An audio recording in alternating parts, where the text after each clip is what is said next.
Travis Scott drops, Nike strength, and then maybe a special guest. Let's do it.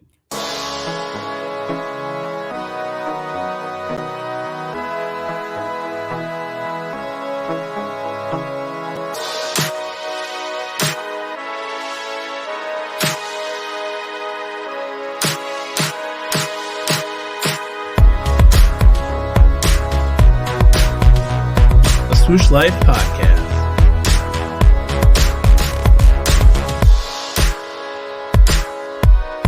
Season 3.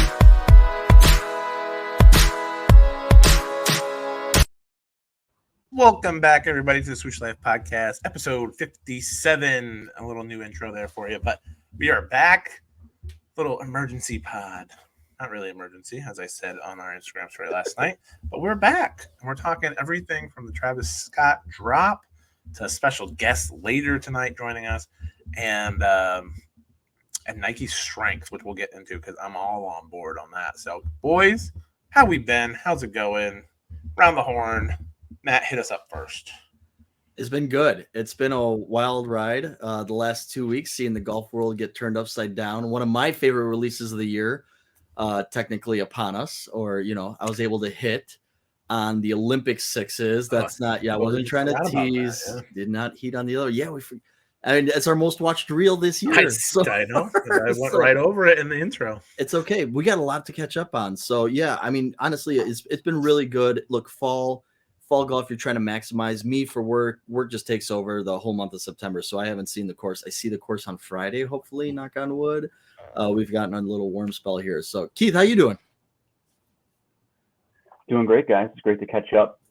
Olympics 6 looks great. Reels, Matt, that's why I killed it, because I had you in it. Right. So that's good. The Travis Scott shoes, awesome. I know we're going to get into it, love the backward swoosh. It's not really backwards, but it's like facing the right way kind of swoosh on the shoe. But I've been up and down with golf and stuff. Right now, it's like the most beautiful time to play up here in New England. So I'm going to try to get out, hopefully get out maybe a couple of times next week. But other than that, everything else is good. Maybe a rendezvous. To catch up with you guys. Yeah. I mean, Keith might come up on my way next week, and we may actually get together for the first time this year. As we've promised about 35,000 times on this podcast this year. Yeah. If it makes you guys feel better, what is it? I was going to try and meet up with Nick Spears at the Live Golf. It didn't happen because I was just coming back from a trade show in another city. And then when I was in Texas, I kept bugging Coach Carlos at Keaton Park and Jordan Rogers. And I'm like, hey, if I drive from Houston up to Dallas, I've made that drive many times before. And I think what people don't realize about driving in Texas, it's very flat. So you'll be doing like 100 and it doesn't feel like you're moving. Like there's just a Whataburger in the distance that doesn't move. And you're like, am I going anywhere? But I was willing to drive, and I was like, you know what? I got one day, which was Sunday, to make it from Houston to Chicago down to Orlando on Monday night. So I was like, So I've also fumbled the bag on meeting friends of the program. Yeah, I haven't been able to get out. I have a 1-year-old now. We had her birthday party. So that was kind of been occupying my headspace. I did get out and play one of the private courses in the area. Finally, check it off. I've got like 2 or 3 more left in my area that I really need to get to. So, and that was a beautiful day. We went out in the afternoon, gorgeous fall golf, great little course too. And had a blast. Didn't play great. Shot 86.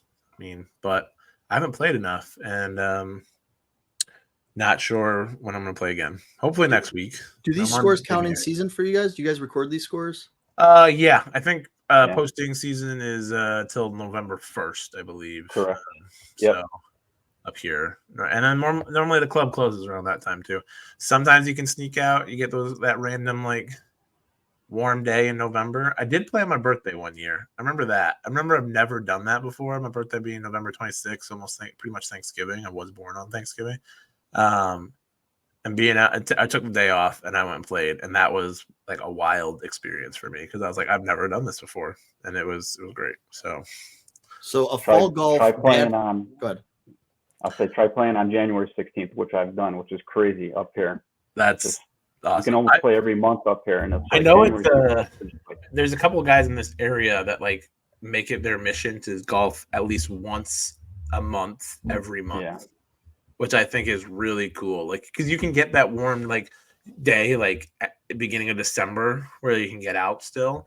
And then maybe there's snowbirds and you go away for January, February, March, so but I've seen it done before. It's a good goal. You know what? I've tried 2 years in a row and I've fallen like a month or two short. And the problem is it's just so cold. You're like, what's the point? Like, why am I out here? Like, it's like hitting off of a mat. Yeah, you've got hand warmers, you've got 3 layers on. But I think we can count a bad fall golf round as a handicap win, right? Like, that's going to help get the handicap up. True. I got down to an 8.6 this year, which I thought was pretty great. But I saw something the other day and it was like, is an 5 to 8 handicapper just like the worst like handicap that you can be? Like you can't consistently break 80. Like you are good enough that you can't like win matches in things, but like not good enough to be like outstanding. You're just kind of like in a no man's land from 5 to 8, 5 to 9 handicap range. It's just you're gonna have good days, you're gonna have bad days, and I'll tell you, I've dropped down. I'm back down to like an 11. I'm almost back to single digit territory, but I've been to single digit territory where you've been. And the problem is also, at least when people ask you your handicap and you say, "Oh, I'm a 12 or a 14," like nobody's gonna suspect you of cheating. Everybody thinks it's respectable. Like nobody thinks that you screw off of work, that you golf too much, right? Like they're not expecting fireworks as a 12 or a 13, right? So you can still dazzle them. But to your point, you say a single digit number like 7 or 8, and you're like, it's not scratch. You're not impressing anybody. It is golf purgatory, is what being a 5 to 9 handicap is right now. So. And in that range, it's like you go out and something's not working every other time. Short game's not working. Driver's working that day. You just that 5 to 8 handicap range is just it's a hit or miss, a good day, bad day kind of thing. Absolutely. You can't pull it all together. Though the worst part is finding something like at the end of the year. I found a lot of stuff at the end of the year, especially with my driver. And we talked about this in the last podcast, like swinging your swing and like step through drive. Yeah, you know how many times I've remembered to do the step through drive in the last 3 rounds that I've played? 3 times, all on like the 18th hole. And I'm like, fudge. But do they work? Yes. Oh, that's the problem. It's like, what the heck? Like why haven't I remembered? Why do I always remember on like the 17th hole? And then I'm like, oh shoot, okay, do it on the 18th hole. Then it's a pipe city down the way. Like, is that just the golf gods being like, ha, we got you. Come on back, bitch. So I will tell you, I always have this like September lull where I don't play and I'll have like a month off. And then you're like, oh, you know what? There's still time in the golf season. I will say, if for those of you that are higher handicaps, if you haven't played in a while, now's the time to go out there and try something new. Mm-hmm. Like it's erased out of your memory, because I will tell you, I used to have a really super strong grip when I first started golfing. And I took one of these like 6-week, month-long hiatuses. And all of a sudden, like I could actually properly grip the club. I was like, you know what? It feels weird. I'm going to try a proper grip this time. And it's stuck. And it's stuck ever since. So sometimes it is good to like get out of that rhythm and maybe try something new. Yeah. And then on that case too, wear something new. Wear your damn shoes and maybe put on one of those shoes that have been in the box, because really the leaves are going to suck up all the mud, not the grass, not your shoes, So it's a good time. It's a fun time too. It's a fun time to play with colors. Those we talked about on the last show about the Bordeaux pants and everything. Good time for Bordeaux pants. I wore some of those my red pants the other day, which I got last year for Christmas. Haven't fit since, and then I got them on the other day, and I was like, whoa, all right. It was a lay down get on, but I got them on. So and it was it was nice. Like you just play with the colors. Like I know Keith's always a big colors guy in the fall. You can play with the colors of the leaves. Yeah, just enjoy it. Wear something new. Yeah, I gotta do that Bordeaux pant. But if I do that Bordeaux pant, then I gotta get the Masters Jordan 6 to go with it. It's just so weird. Like when something drops 6 months ago, and now comes the pant that goes along with it. I know. Yeah. That pant came out in the 5 pocket now too, which is good. I know. So yeah, that's what I want to get. Because that's my gripe with pants right now. I can't see the button on them when I'm purchasing it. And a snap, does not work for big boys. All right. Like it's not going to work. So the fly pocket has the clasp, like the underneath clasp, it seals it. And then I think not exactly sure which ones, but the other ones have like the big, like heavy duty, like metal button that's like grommeted on almost. Those The ones, Vapor one, yeah. that is my jam right there. That's the one that I know I'm never popping that button off. And if I do, I've got problems. Speaking of being fat, it's time to get skinny. And the way that we can get skinny is by this new line from Nike in Nike Strength. Boys, have you checked this out? Have you seen what they have done in Nike Strength? I'm floored. I'm flabbergasted. This is what I've needed. The only way I can work out is if I've got Nike Strength, like a full setup, you know? Keith, I know you were in on it with me. You're looking at buying something. What are your thoughts on this Nike Strength line? Well, after you gave me the total through text of $5,000, let's split it. Let's all split it. Let's start. Someone said I should start a Nike gym. I was like, that would be amazing. We'd have a smoothie bar. We'd have the murals on the wall. We would have all of the athletes' workout regimens, and you could just pick which one you wanted to get into. I think it's a great investment opportunity. It's also a lot of money. Yeah. But I think Blake was saying it too. It's reasonable, or you were saying it, Gumby. It's a reasonable price. It is reasonable. With everything, that whole setup, everything, the bench, the plate, the racks and everything. One thing real quick, I like how Nelly is part of it. Video, strength video. Nelly's part of our female golfer. Which is great. I love it. I love all the different colored plates and everything like that. It was something cool and like a nice surprise from Nike. Maybe getting back into the hard goods a little bit. I don't know. That's some hard goods right there. Some heavy, heavy hard goods. Matt, what do you think about it? I'm out on it. I don't. Oh, yeah. You just ain't got the money. You don't have the dreams we have. I'm just like, I need a new as you can tell, I invest. I invest differently in my garage setup behind me. But I mean, look, if I was building a home gym and I had the garage set up and I was going to do my own thing, I'd probably go this route because, as Blake pointed out, it's pretty reasonable compared to other stuff that's out there. So I guess in that sense, yes. Like, do I feel the need to go out and get Nike plates? It totally would be cool though to do a Nike gym inside your garage and your home gym and totally deck it out. I see it. It's just not for me. The other problem too I have is okay, so Keith, to your point, hard goods, right?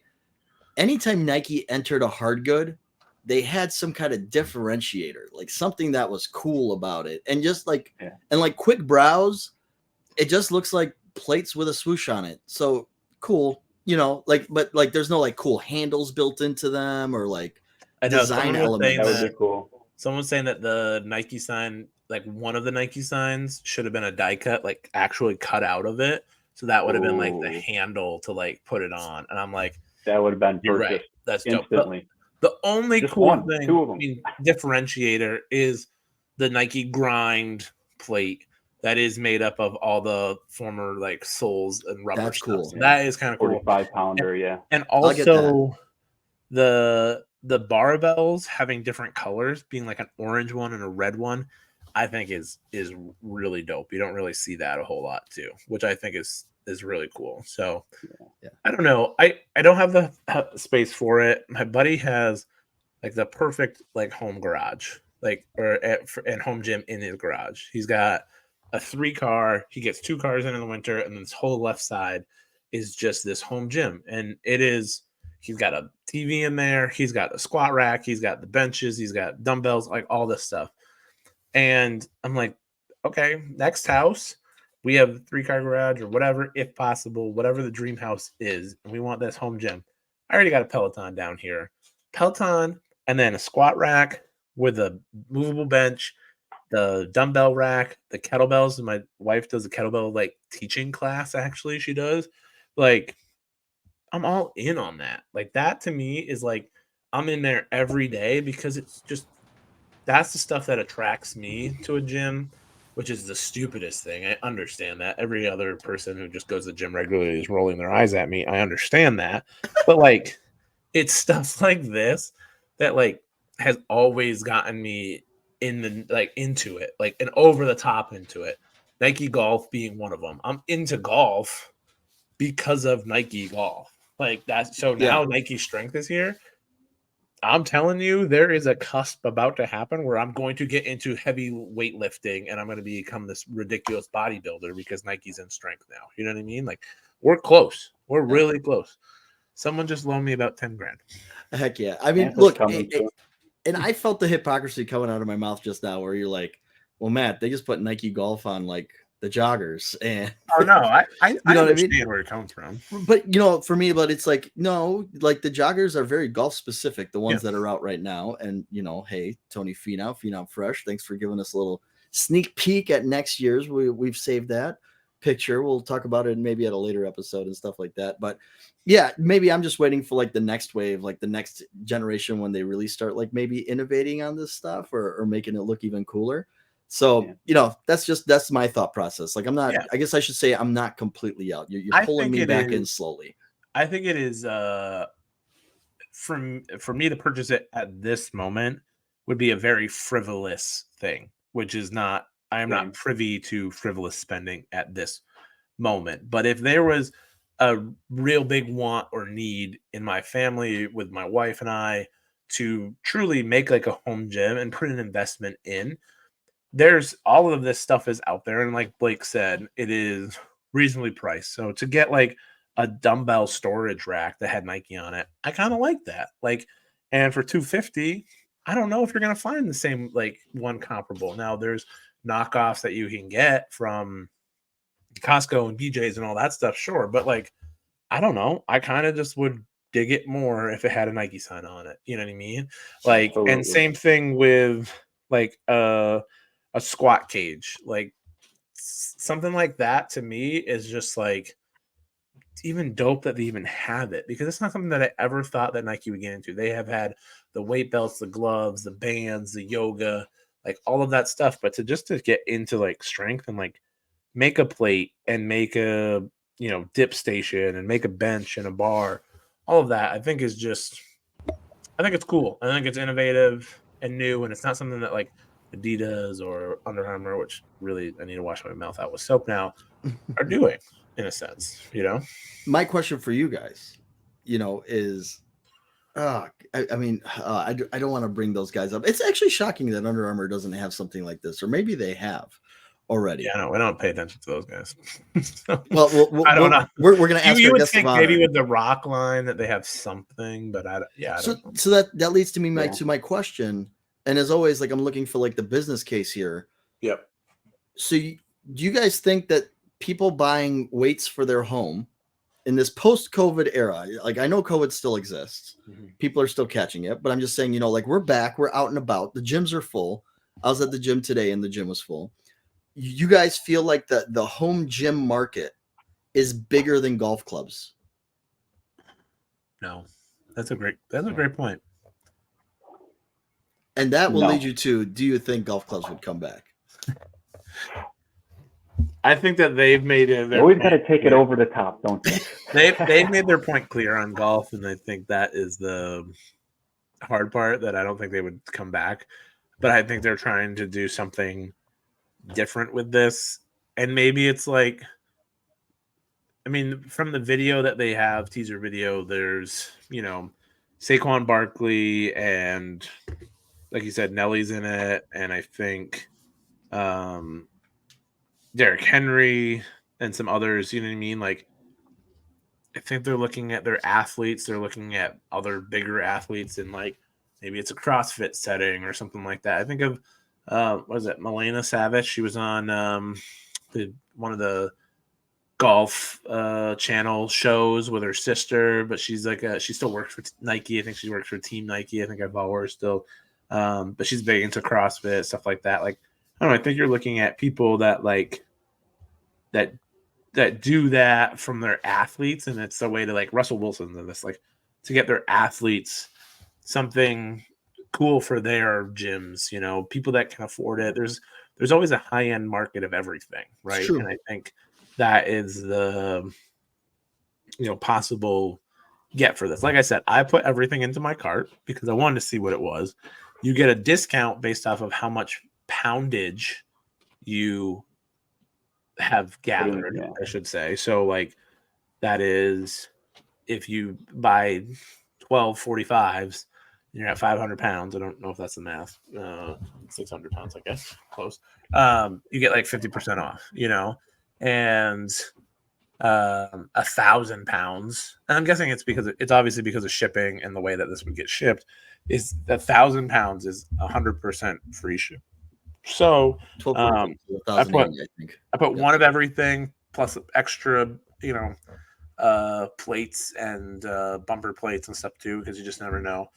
And it came out to like I said, about $5,000 pre-tax. So probably $6,000 for a full gym setup. And I would assume that is comparable to some of these other markets that are doing full, squat racks and barbells and all that stuff. I look at like Good, who's a golf YouTube channel, and they just had a warehouse and they've added a gym in their warehouse, and it's sponsored by somebody I don't know, but like I'm sure that was probably $10,000 to put all of that in. You know what I mean? So what's the difference in a sense? I don't know. I just think it's cool, and I'm a big fan of seeing a black and white. The black and white plate just gives me Booby Miles vibes, and I love it. Like Friday Night Lights, Booby Miles. Got black Nikes on your feet. Matt, you made a good point with, you said more people, the gyms are crowded and everything like that now. A couple years ago when the pandemic started and everything, everybody workout equipment, weights were selling out everywhere. Do you think this could possibly be like a leftover or too much was ordered back in the day? And now they're just like, he's just trying this out, not late to the game or anything, but just like trying to take care of that extra storage that could be possibly, because everybody's going back to the gym and everything. It could be. I feel like that's like when Gumby called out. Remember when they did like all the sweaters and the basic kind of with the crest, and they did it for all the sports. Yeah. Is that something that was just like way late? Because we were like, why are you dropping sweaters in June or July? Yeah. Maybe they started working on this, and the balls were already in motion, so to speak. I guess the other question, and this is a question that we'll ask our guest later on, because it is a collab question then. If you don't see Nike ever getting back in golf clubs, could you see a Nike collab with a current golf club maker? I mean, I think bring Volt back, do like a Volt. God, I would love that. But like, I don't know, we're seeing it, right? We're going to talk about this collab a little bit later. If it's new segment, Tired or Wired. Fire or Tired. Fire or Tired. I messed that up. Tired or Wired also works, but Fire or Tired. We, as dads, we are. Again, we're still. It's a new segment. We have not. We're product testing. But Red Bull Racing and TaylorMade did a collab. Now, I'm a TaylorMade guy at post Nike golf clubs. Let's put it that way. And I'm a Mercedes guy in my team F1. So I'm like, I like it. I think the stuff is really cool, but I'm not gonna buy it because I'm not a Red Bull guy. But I do like it a lot. Like it's hard not to not want to buy it, in some of that collab. And so I could see somebody getting on that train eventually. I don't know who it is. I think TaylorMade's probably the most logical one to jump on something like that. But I would love to see someone maybe like a Strixon or something like that take a jump, not a Strixon, but maybe like a Mizuno take a jump with that. Like that would be kind of interesting. But I don't know. I can't picture anyone other than TaylorMade because like Callaway's not going to, Titleist isn't going to. I don't know. Matt, do you think of anybody that would pop out? I think I'm interested in hearing Keith's opinion first, because, and the reason is just because they've got Rory, they've got Scotty Scheffler, and of course we're going to talk about T-Dub in a little bit with Keith as he unmutes himself here. We'll talk about T-Dub and his current fit pics as he runs around the haystack. Oh boy. But yeah, they've got 3 Nike guys. Could you see like a tailor-made Nike club? I'm a Red Bull fan, by the way, so I'm here for it. I know you are. I know. Yeah. But I'm also one of the new guys. Like, I'm new to the sport. I'm like, oh, and this guy wins everything. Fine. Like, it's boring now. Come on, Max. Let some other people win. I could see something with this, like, how, like, hockey example, Nike Bauer was a thing. I could see a Nike tailor-made and just like release this. I know we talked about like a putter or something like that, just to get the ball rolling, see how it does. I think it would blow out of the water. It would just sell out crazy. It'd be a limited release, but definitely our top athletes who are currently with Nike and wearing our Nike apparel, most of them are with TaylorMade. Rory, Tiger, Tommy. It's just something that I think could happen down the road a little bit. So, yeah, I think we said putters and wedges kind of make sense. Like, and I don't know, like maybe if they were going to do it first, like do it with like a boutique brand. I mean, obviously, Artisan is the obvious choice, but like I look at like a Bettinardi, right? Like a Bettinardi does wedges.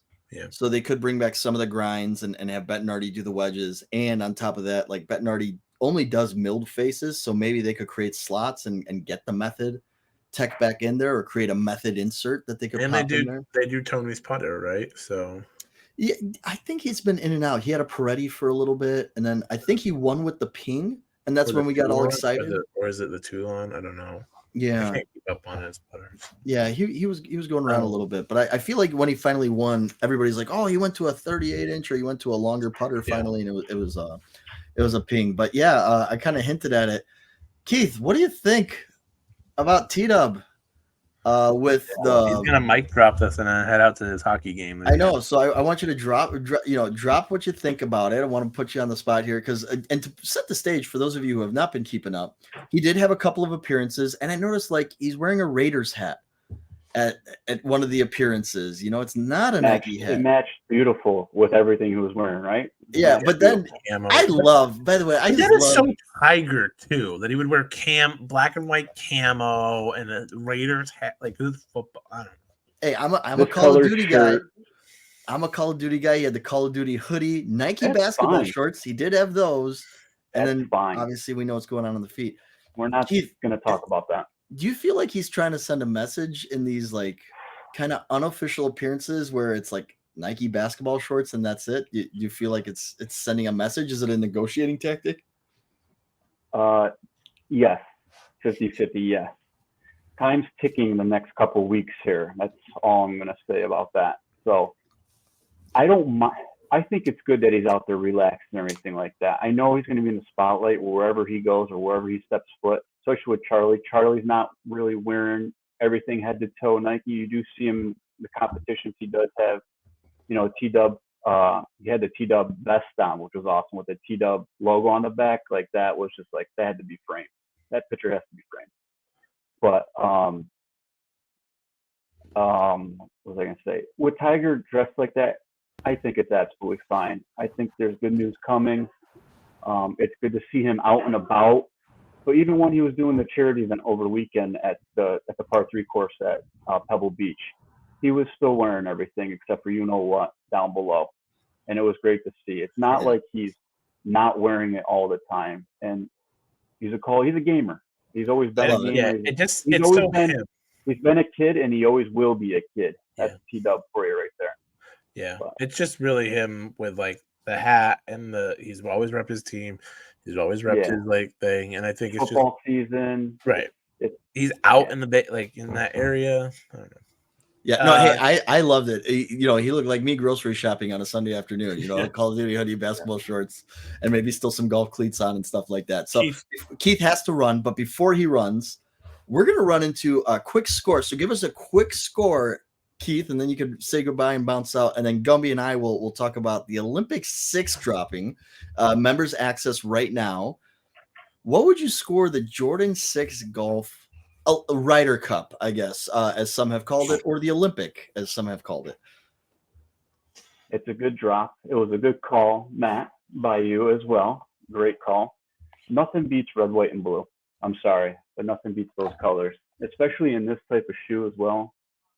For the 6, I think it's awesome. It's cool to start seeing people wear it out on the course, especially next year, Gumby. I know you always rock red, white, and blue on Memorial Day, Yep. 4th of July, Yep. and Labor Day. It's the go. So wear your goddamn shoes. Get the 6s. Score wise, like I said, nothing will ever beat red, white, and blue. USA all the way, Olympics. So I'll give it like a 4.2, 4.25. We can round it up to 4.3. I was going to go like 4.7 and be like reverse July 4th. but boys, it's also hockey season. So I hate to do this. You know, I love staying on here. I don't ever want to miss it. So I'm glad I get to catch up. Had fun with our guests. I hope everything works out. Don't talk too much Tiger for me, please. Keep that for next time. And hopefully some good news will come out of there. But it's hockey season. And right now I can't order $5,000 worth of workout equipment. So I'm going to go skate for 60 minutes straight. And peace out, guys. Thanks. There you go. See you, Keith. Thanks for joining. Get well, man. Yep. Olympic 6s is the topic right now. And man, oh man, like we said, Matt called this. He's still waiting on his Carmines, but Olympic 6s are great. And you've already copped. You've said that. So how are you feeling about them? Because I know that you've been waiting for them for a long time. You did not buy a couple certain pairs of shoes because you had held out hope that these would come. Yeah, you know, and the thing, it still bugs me that they didn't do like this for the US Open. Again, like I said, US Open was in LA. Jordan's first Olympics, even though he wasn't a Nike guy yet, was at the LA Olympics. Coach USA, where Bobby Knight said he's the best basketball player I've ever seen. This back at, before he's even drafted. So the other problem is too, like, that would have been in July and I could have worn them. Like, now they're going to come and I'm not even going to like play again the rest of the year. It's the same thing that happened here, like with the 12s. Like, I got the playoff 12s. I much prefer the playoff 12s to the taxis. But guess what? These dropped in December, and I got to wear them like the first couple of rounds of the year. Yeah. And then all the fires started dropping, and I was like, oh, well, guess I got to move on then from a shoe that I was really looking forward to wearing. So, and then the other thing too is like, now this like diminishes my hope that a Carmine comes out, because like there's nothing on the calendar that would say, unless like they do that as a Christmas color. That's why I was almost hoping they would do a mix. We know this. There's a holiday drop coming. We've been told what shows up in holidays. We don't know. We have hope and speculation of certain shoes, but maybe that is where a Carmine comes is at the holidays, because I don't know. I mean, it makes sense. A red and white. Technically need an Oreo. We still technically need an Oreo. The Eastside Golf one is fantastic. I think I gave that a 5.0. Yeah, I've got the Eastside Golfs. I played in them. Got them dirty along with I don't know if you guys caught the foursome that I was with. Everybody else had Peaches on. Peaches NXT and Air Max 90. Peaches, wearing the Peaches. That was awesome. So shout out to my brother Kevin and Sarah that were with us. That was awesome. So yeah, and the other thing that I'm holding out hope, 12s had like a run. They had the Blues that came out, the Cherry Reds came out, and the playoffs came out all in this kind of fall season. Yeah. Hopefully they follow form. Score-wise, these are like a 4.7, 4.6 for me.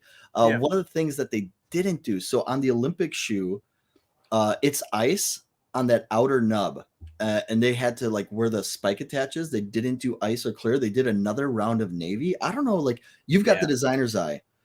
I'm interested in your score, and like that piece throws it off for me. Like, I don't know why they didn't go red there, or just straight white. Right where you're talking about at the 4 foot. Like, yeah. I now I didn't notice it beforehand. Now that you've pointed it out, it's like breaking the ice. It's like I can't not see it. So. For me, like, it's I really like it, and I think it's the shoe that we needed to get. Is you need Olympic, and eventually we'll get like I hope we get a Carmine and all that stuff. But I don't know. It's a lot of zigzag for me. Same thing with Oreos. It's a little bit too much of like opposites and like a lot of contrast. This is where we differ. I love contrast, and you like, but I don't mind contrast, but I like it in like a subtle or a simple, like clean way. And I'm not saying that the sixes aren't clean. I just think like that for me, just any type of light versus dark shoe, like even the Oreos, I don't think I would score it too high, but I think there probably could have been more red in this a little bit. But I know that original Olympics didn't have that much red, so I think it's still a 4-5 for me. But it's not going to hit a 5, on that. But I'm glad that it came out. I'm glad we were one of the first to call it, I would say, without prior knowledge. Sometimes we have prior knowledge and we like. It was just this was truly like a hope and a prayer. But there were guys. I mean, like shout out to Tee Up Kicks with Chris and Blake, who they were saying, they were like, it's coming. It's coming. Just nobody kind of knew when it was going to come. And then, hey, it's coming for the Ryder Cup. It's coming. But then it drops 2 weeks after the Ryder Cup. Do you think it's better or worse that it comes this far after an American defeat at the Ryder Cup? It's probably better in a sense, like that it did not come at that time or right when the Ryder Cup was, because the Ryder Cup was over on Friday. But I think, I don't know. I personally don't believe that Jordan Golf is in tune with golf scheduling to like care to get this out on time. Like we've sort of seen that with Masters releases and stuff like that. Like Peaches dropped and you had Peaches in hand pre-Masters. Masters I think that's because they wanted to launch a week early with Anwa. Nike Golf did. And I'm super happy with that. I rocked my Peaches to the office Masters party. You know what I mean? But then day of whatever first start of Masters is when the Bordeaux like sixes come out, and sort of on par with I guess Augusta. We had that debate a long time ago on what they were. So I think that they kind of march to the beat of their own drum on how they want to release things and when they should come out and what they're trying to like stick with. But overall, like I think we should just be happy that they're coming out. You know what I mean? Like, and I think that's where obviously we have a podcast talking about that stuff. So we're going to get a little nitpicky into scheduling and timing of releases, but overall they're here. It's good they're here. It's good that they keep making collabs in a sense. And I kind of see where it goes from there. I'm really curious to see what happens next year, because I think that they have exhausted is not the right word, but exhausted their catalog of quite popular silhouettes. That makes sense. I know more Jordan heads will have a different say on that than what I am, but no, it's fair because your thoughts, man. No, it's fair. And I was going to ask you another question as we get up here, but our guest is on his way, by the way. I've just got the message, just got the bat signal. All right. So yeah, when it comes to like the one kind of kicked it off, right? Like it was a one high free outsole. Right. Then they did a 9. Then they did the 6 with the free outsole that we all love. And then they kind of turned into this like, hey, let's make it more truer to they did the 11, obviously. And then they said, hey, you know what? Now we're going to go like more true to the original. So they hit up the 4s. They did the 5s. Yeah, 3, 4, 5. They did 6s again. So they came back out with 6s, but now more like in like its original form. So yeah, like I'd say, you know what? 7 and 8s are still very popular. People will, yearn for those, I think. Yeah. Interesting enough, like I don't know how you would do the 10 in a golf shoe, because the selling point of the 10 was the sole, had all his accomplishments on it. I always thought the 14 would make a really good shoe, because that was already like a lower mid cut shoe than it was. So I like that. They did the 13. They did the 13 with the Lunar Lawn bottom to it. So they've never like turned it back. But that was like the 13 is like even chunkier than the 12 is. So like for some people who have said, hey, the 12, I got to break it in and it sits a little tall. I think the 13, you would run into those same issues. Yeah. I think it'd be interesting. I think the 2 has made a much larger comeback than I ever expected it.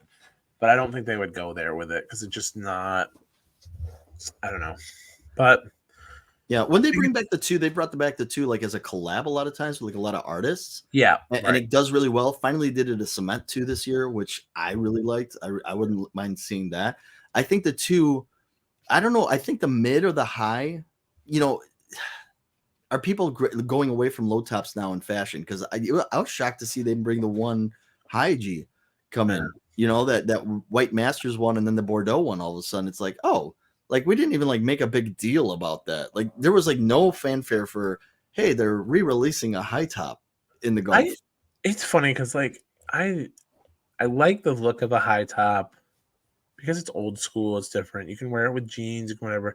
I mean, I have blazers, right? Like everybody has a pair of blazers. It looks good as like a going out shoe, whatever. That on a town shoe. I have a very hard time putting on those blazers, and like I don't know. I'm also very lazy that I have the Hyper Flex or whatever the Go Fly E's. Sorry, brain for. And I literally step into them every day, and that's it. Like I don't tie my shoes anymore. So to put on something like a blazer, I gotta lace it up like almost like a combat boot. It's hard for me sometimes, and I think that like there's a lot more people that care more about fashion than I do, and that's kind of what you're seeing is like but you're even seeing kill shots out there, and you're seeing some like the low blazer like get its run of stuff. So it's I think it's just different. And I've got something for you. So last pod you mentioned you're like, hey, it was a rainy day. You had some spikeless shoe. I forget which spikeless shoe you had on, and you said you went into the clubhouse and you almost did the splits, or you almost like. Was it the? Oh, it was the AM1 actually. Okay, so I was like, wow, I had that issue. Well, I had the issue with spiked shoes. So actually, these 6s that are above me, like when I played Buffalo Ridge, Tigers Place, Paynes Valley. When you go in, I thought they had just waxed the floor. Like I was doing figure skating, like to the bar. I was like, whoa, but that was with spikes on. So I've worn the Air Max 1 a lot, and I was like, man, I don't know what Gumby was talking about. And I worked all my big trade shows, all of them wearing the Air Max 1, and it started raining in Orlando like crazy, and I almost like did a backflip going into Uncle Julio's in Orlando.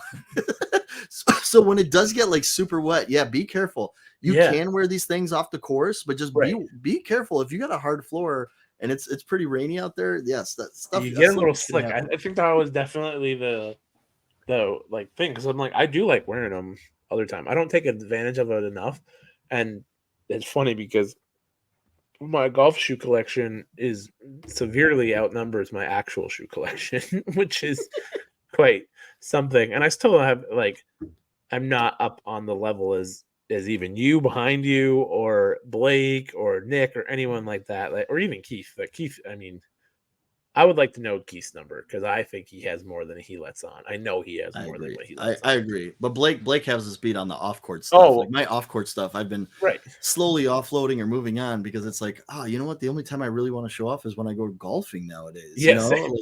I buy the 6 to play basketball. I still play old man basketball every once in a while. So I still got the 6. I got the Sabrinas just came in. Yeah. Very nice shoe. I think like I said, I have a Go Fly E's. I've got 270s, and I have blazers. I have a special pair of Air Max 1s that were my wedding shoes, and then I've got some Gatorade 1s and some 5s. And I'm like, that's all I've really got for like. I've got some other like random Syracuse shoes and stuff like that, but like that's really all I've that are all Nike, but that's all I've got for like actual shoes. And then I like count and I'm like, oh, I have 25 pairs of golf shoes. And like my parents and my friends look at me like I'm fucking crazy. Excuse my language. Yeah, you could do a different one every single time you play. How many rounds have you gotten in this year?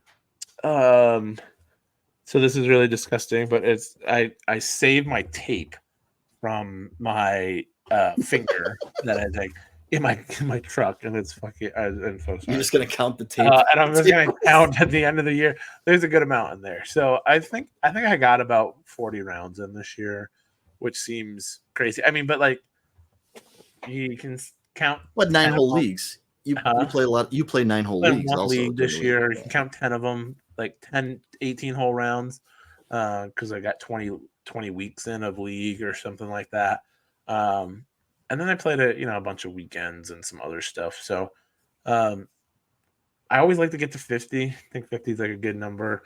I'm intrigued to see what happens with next year. Just, baby being older and all that stuff and all that stuff. But I'll tell you, when you got one and they start getting a little bit older at that age, like they're actually less needy, and you fall into a rhythm too, like with your partner. You'll be like, okay, you'll be good. It's from everybody that I've spoken to, it's when they start playing sports, so they start having extra activities. Right. That's why Nick will tell you all about it. His kids got travel baseball and football and all that. Too busy to even come on the pod, with football and baseball and basketball and all that stuff. But we will catch him in the off season. Speaking of Nick and a collab and stuff like that, collabing with people, let's bring in what I would call the king of collabs right now, a man who has been on this show before. We're super excited to have him back, and I think he just got back from a little place called Oregon, and was out with a little Bo Nix and some other people. Welcome back to the program, Jordan Rogers. Welcome back, my friend. What's up, guys? I was actually at Colorado. Most recently, so that was that was an interesting one. Was that the 29-point comeback game? We're not going to talk about that, but then Oregon, we had Oregon as well the week before. So appreciate you capturing all of the exclusive gold-colored diamond turfs. Oh yeah, around there. Man, I was trying. I was trying to get an interview with their equipment manager, but they had a lot going on. So, which diamond turf would you want retroed first? Let's just get right into it. Which diamond turf out of all of them do you want first? You've got from his Cowboy era. You've got the Flame, the 96. Yeah, of course. Yeah, the 96 Cowboys colors would probably be my top pick. His son was wearing some interesting ones, some black white.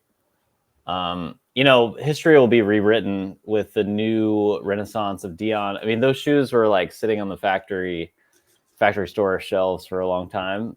In fact, if I go all the way back to my Nike factory store days in 2008, Dion has lived in Dallas before Colorado, for 20 something years. And he and his family would come into the store and use their, what is it called? Nike Elite. Thank you. Their Elite account.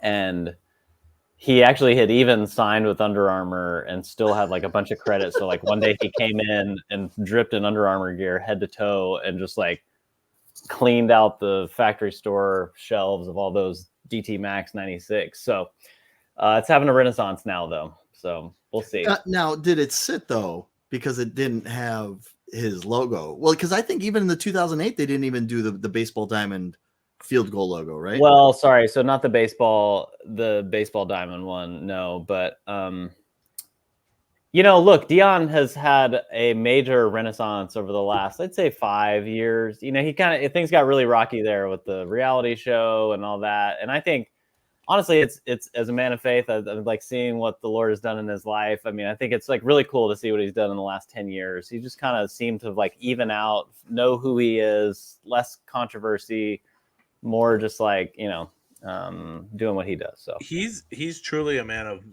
believing in yourself. And if you can take anything from Dion, it's truly being your most authentic self and not swaying from that based off of perception or, reception or anything like that, which I think is just I don't know. We talk about Arnold Palmer on here a lot, and it's swing your swing, and I think he could be almost considered, if we have to relate it to golf, the modern day Arnold Palmer about marketing yourself, NIL, all of that stuff, and then being your true like authentic. Yeah, you know who he reminds me of? Also, just a Dallas local, Lee Trevino. Ooh, yes. Yeah. Lee Trevino, very untraditional, kicks in the door, does it his way, loud, brash, like will talk smack, but in a good-natured, way. So yeah, I love Lee Trevino. Now, the interesting thing is with a lot of professional athletes, especially Dion, you would say, oh, from a young age, you could probably identify that they were athletes, right? Or that they were born to be athletes. Yeah. I'd argue before he was an athlete, Dion was probably born to be a marketer. Oh, yeah. And the thing is, the primetime persona was created like at a very young age. Like he talks about like in college, he was writing out blurbs and bites and the whole persona was planned. So great marketing guy.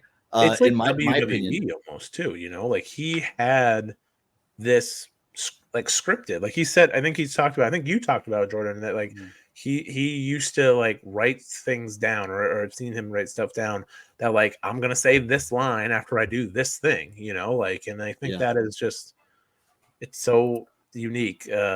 Now, speaking of born marketers, Jordan, you're a born marketer, and I know every marketer loves a sellout, right? That's the goal of every product release. You always want it to sell out. So we just had one, and it was a collaboration between a man named Michael Jeffrey Jordan and Travis Scott. Indeed. There they are. Oh, they're here. Now, some of the interesting things that happened here, Trendy Golf required people to purchase they had to hit a 200-yard drive. I think it was 150 for the ladies, 200 for men. There was reports that the sneakers app was allowing early access if you had bought a golf product in the Nike ecosystem and then also entered the last 3 Travis Scott raffles. Jordan, as a marketer, how do you feel about, kind of the gates that have been put in place about the perceived secondary market? I have some hot takes on that as myself. Oh, yeah. Yeah. How do you feel like the release is handled? Like, what goes into planning something like this? How do you calculate the numbers? Yeah.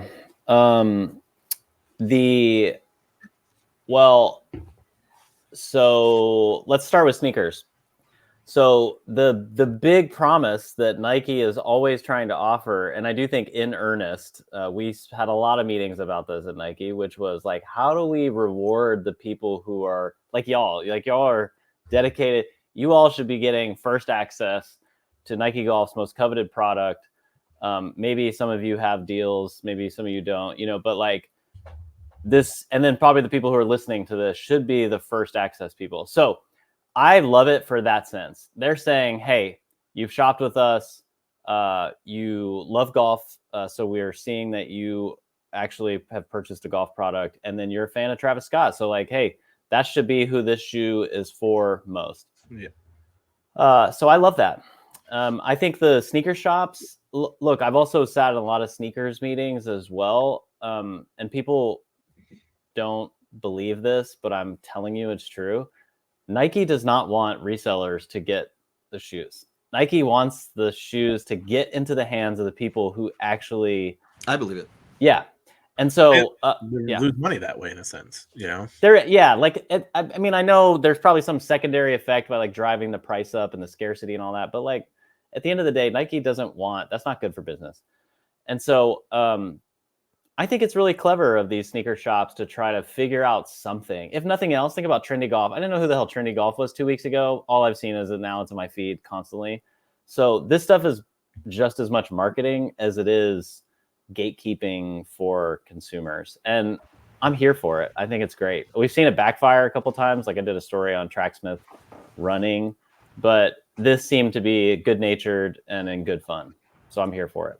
Yeah, I think one of the things that people don't realize is that if a shoe sells on the secondary market for $500, Nike did not make any profit off of that. So the more end users are using them and posting about them and talking about them, that's actually more beneficial to them as well. So you also posed a question about Nike positioning Travis Scott in these country club sports. Easiest way to categorize them. So how do you feel about, do you feel like, does it seem like a genuine, because like one of my things, and this might get me in trouble. Hmm. The Drake is a golfer. Drake grew up golfing with his uncle, but the OVO collab just kind of like dropped out of nowhere, no fanfare, no push, and everybody just kind of was like left wondering like, oh, Nocta golf stuff, the Nocta stuff, yeah. I think this was a better collab. You know, do you think it's like I've seen Travis golf? What are your thoughts about the collaboration or the partnership between the two? So as I put in my broadcast channel, please join at Jordan Rogers. Just launched a broadcast channel where I'm dropping little gems on this stuff. I mentioned, I think that it's probably strategic. I don't know this, so I don't have insider knowledge about this. I will tell you when I do and when I don't. Have not been involved in any of the Travis Scott conversations, was not involved in them before I left on this one particularly. And so I think that it would be smart of his team and of the Nike team to align him with these, like, I don't know how to say it other than like they're safe sports, they're clean sport, they're like, you know, they're polished images.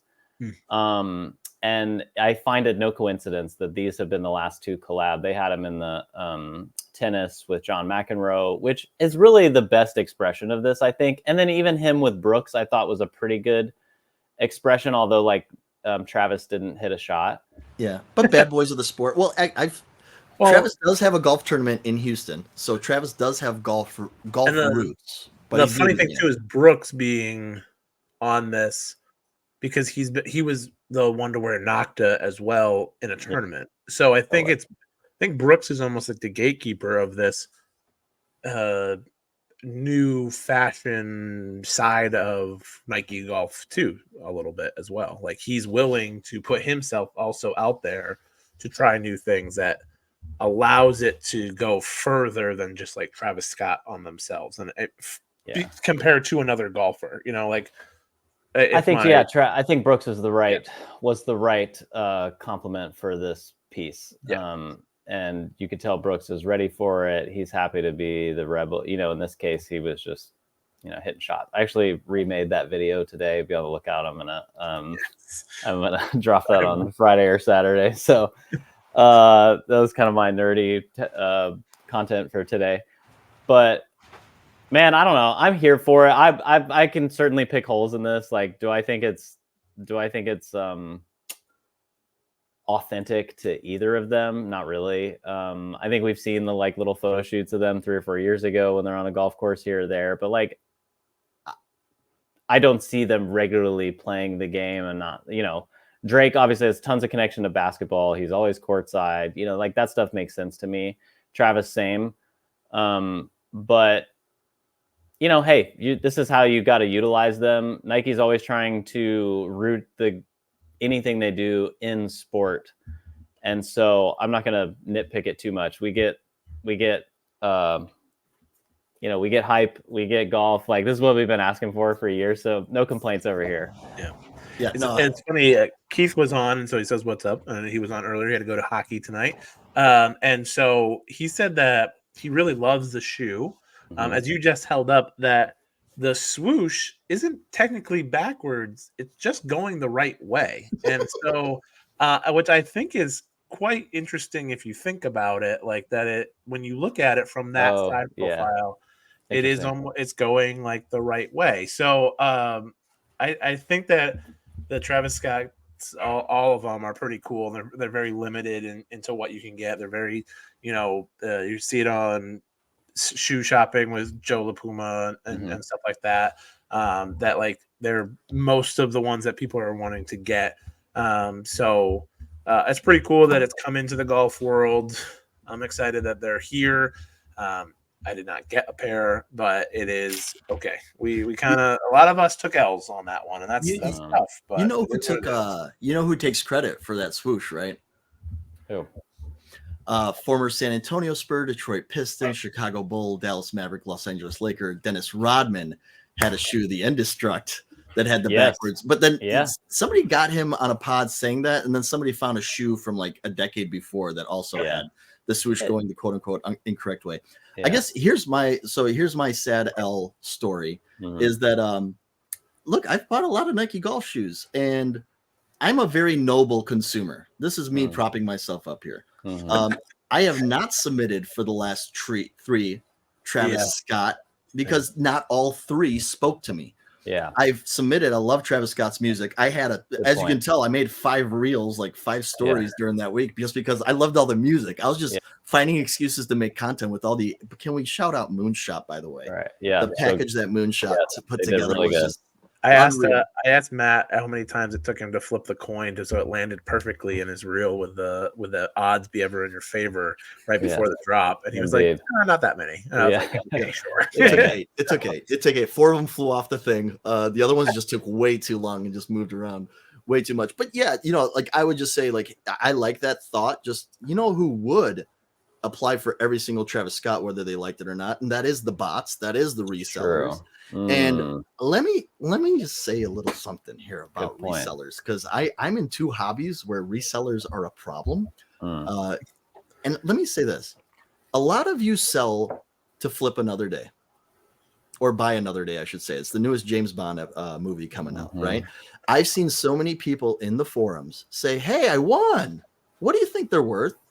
Hey, I won. I might not wear these. Yeah. Hey, I won. I don't know. I could buy a bunch of other shoes with the money I make from this." Yep. So for a lot of you that are crying when you say, "Oh no, resellers got them all, bots got them all," I just wonder how many of you would genuinely keep and wear the shoe, and how many of you are crying because you're working a flip. What do you think the percentage is of people that actually would flip and people that would actually wear if they got them? God, that's a great question. On this shoe specifically? On this shoe specifically. We'll go here. What's the resale on this? Like $850 or something right now? I'm going to look right now. You are, what size are you, just in case? 11. Jordan's an 11. All right, let's take a look. What in the world? There's some crazy. Okay, 11, 7. Okay. Go ahead. I apologize. If you wanted to sell it right now, you would sell it at $725. You'd make about $600. Okay. Yeah. It's interesting. Since I've always had like the employee connection, I just don't even, like I walked up to Bandon Dunes one time in my Jordan 11 lows, and I walked in the tee box, and this dude was like, "Dude, those are like $1,200 on StockX right now." And I was like, "Really?" I was like, "Are you serious?" And I didn't realize that. I was like, and I did like pause for a second. I was like, should I not be wearing these? And I'm like, whatever. Like, I'm not gonna risk my career of $1,000, stupid. But so I'm probably not the best. I just think it's so tempting now. There's all kinds of platforms. There's StockX, there's Goat, there's Craigslist, Facebook Marketplace. There's so many places for people to actually take them off your hands. This is kind of my beef with the sneaker industry over the last 10 to 15 years in general. I believe that the sneaker market jumped the shark is the term that I use, happy days. But I believe the sneaker market like jumped the shark with the Yeezy 2. I remember going to a sneaker convention in Dallas, the Kickspo, and I had a local sneaker shop plug, like back in the day, which you had to do. You needed to like the manager or whatever. And like, I think, I could get a pair, and they were doing, you had to buy $300 extra apparel or something like that, kind of forcing people to buy, extra, which was kind of an old strategy. And I just remember like looking, so you walked around at Kickspo that weekend. If you were wearing them, then you either paid like $1,700 for them because they were driving the price up. So normally I didn't really finish that. They basically were charging $1,200 to $1,700 or $1,500, I think, making people buy like $1,000 worth of apparel or something. So you either paid $1,700 for those shoes, or you didn't sell them, or you got them for retail and you didn't sell them and you passed on $1,500, in which case, like both ways, you're an idiot, in my opinion, And it was just this, like, I now looked at someone and it wasn't like, "Oh, dang, how'd you get those?" It was like, "Wow, you kind of look like a clown," and I don't know where that flipped, and that's not the case for all shoes, but it's gotten to be that more and more, right? You are saying anytime you're wearing this, you're now forfeiting some higher upside. That's never forget. I justify all my golf shoe collection to my wife. It's like, hey, but I could possibly flip them. Indeed, could liquidate. Yeah. Yeah, and even the worn ones still go for good money. Fun fact. I was in San Francisco. I remember on a trip with my wife. We love San Francisco, and I got the link, and I looked at those shoes, those Yeezys, and I said, "Oh, I just can't wear an all red shoe at size 13." So I sent the link to a couple friends. This is back when Twitter, there were the people that had the backdoor links on Twitter. Shout out to Jordan, not you, Jordan Rogers, there's another Jordan in New York. Yeah, very famous on that. But I sent it to them. They got it. And then when I saw the resale, I was like, well, I was an idiot at the time. And that person actually ended up, their store was closing, retail closure. They're losing their job. And it's a come up for them. And in that case, like, I think when we talk about resellers, sometimes people, you have to liquidate because, times get tough. So that's a reality that some people face. I think the one that we don't like is the people that have the warehouses supposedly. And the thing is, like, I still have a very hard time believing that the warehouse full of the brand new drop is all from bots. There's no way. I think it's both. I mean, those kids are hustlers, man. They do bots. They've got a new bot every week, and then they're paying people out of the back door as well. There's all kinds of scams, man. It's wild. Well, and since you worked in retail, you know that a majority of retail theft is out the back door, not the front door. Yeah, exactly. Yeah, totally. So tell us a little bit about your trips out to places you've really gotten to collab. Your NIL business is booming. You got that broadcast channel. I tuned in the other night. But how are you doing with everything, and what's been kind of your biggest play lately of everything? Yeah, so I do a speaking business where I teach college athletes, college teams really about personal branding, how to work with companies, and how to use their platform for good. And so I serve the schools or the collectives who will bring me in to speak to their teams. And, it's a hard year of entrepreneurship, man. I left a really cool, cushy job at Nike, and, trying to pave my own way has been harder than I expected to start. Like I had, probably a lot of success in the first year, relatively speaking. And then it was still, at the same time, still much harder than I anticipated it would be. So the fall is a really busy time when they're actually bringing in speakers. So all the relationships that I was making last year, which I was kind of thinking, oh yeah, they'll bring me in next week or next month, this will be easy. It was like, no, I started talking to Colorado before Coach Prime ever got there. So like, I pitched Oregon and Division Street on this concept like months ago, and so it was just like making it. And so all of this stuff is kind of finally coming at a similar time. And then, as content goes, when I go to these places, then I can film content that is more interesting than me just sitting in my garage or my house.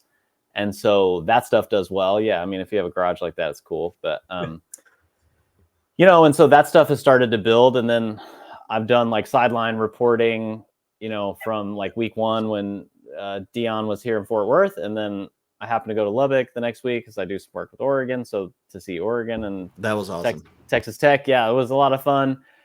Now the schools that are inviting me are like, hey, would you want to shoot sideline like you're doing at those other things? So like it's starting to like do stuff like that. I got to report sideline for Instagram's creators account at Colorado. So now I'm kind of like marrying the two, doing the keynotes, which I love doing, and then shooting content while I'm there. And so the content's kind of growing. So I'm starting to hit a little stride that I'm enjoying.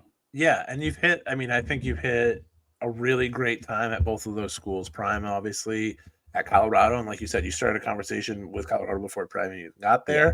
I mean, and just Colorado making that play for him has just changed everything. My best friend lives in Denver. So like been up to a game in Boulder before. Beautiful, beautiful campus. And then Bo Nix being in the conversation with Oregon for Heisman, and the Bo campaign for Heisman, almost another, homage to Bo Knows from why can't I think of his last name? Oh my God, please help me out. Well, Bo Jackson? Bo Jackson, thank you. Oh my God. It is late. It's late here, guys. I'm sorry. But I think you've hit that really, I wouldn't say good timing, because I think you work hard and timing, goes to people that work hard. But I think it's been beneficial to you, which is great. And then to see you leverage that into your content has been just really cool and Thank you. everything. And so the collabs keep on coming because they're great. And now you're collabing with Swoosh Life, which is awesome. Even better. We're happy. Yeah. So you've talked about this little mini pivot kind of, or maybe it wasn't, you probably didn't plan it to be as big, the content creation probably as the keynote speaking. How do you see the business scaling in the future? Do you think you'd ever dabble into representation or anything like that? Almost went into representation. I basically spent the whole summer thinking about representation and even had like legal paperwork drafted up. And it ultimately just felt like it's not my highest and best contribution.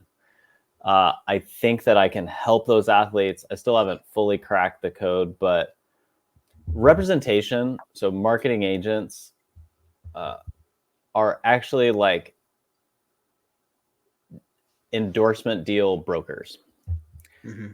And they're not actually, I feel like marketing agent is maybe not the right term for them. They're brokers of deals, they're deal brokers. And so there's this pull because of the naming, like marketing. Oh, I'm into marketing. I'm a good marketer. They actually, my time at Nike, one of my big criticisms was those marketing agents actually don't know crap about marketing. And what I've realized is they're deal brokers, and there's a real value for that. But what I'm really good at then is like branding and then marketing that athlete, doing content for that athlete, trying to like build that athlete, and then finding those deals that would align with them from a brand perspective. But I'm probably more value on the brand, but the only way you make money on that is when you get dollar amount. And so I think there's actually misincentive structures in this where you're incentivized to just take the highest cash because the agent only gets paid on the cash. And so if he says, you'd like to think they all have integrity and say, hey, this isn't really right for you, it's a big bag, but like we think it won't help you long term. I actually was just not in a position financially after a year in entrepreneurship crushing my savings account like this for me to then start over and go, okay, I'm gonna take L's for another year or so with athletes, and particularly in American football where I have most of my connections. Those athletes take 3 years to get to the league. And so anyway, long-winded way of saying I was pretty close. Representation is not for me.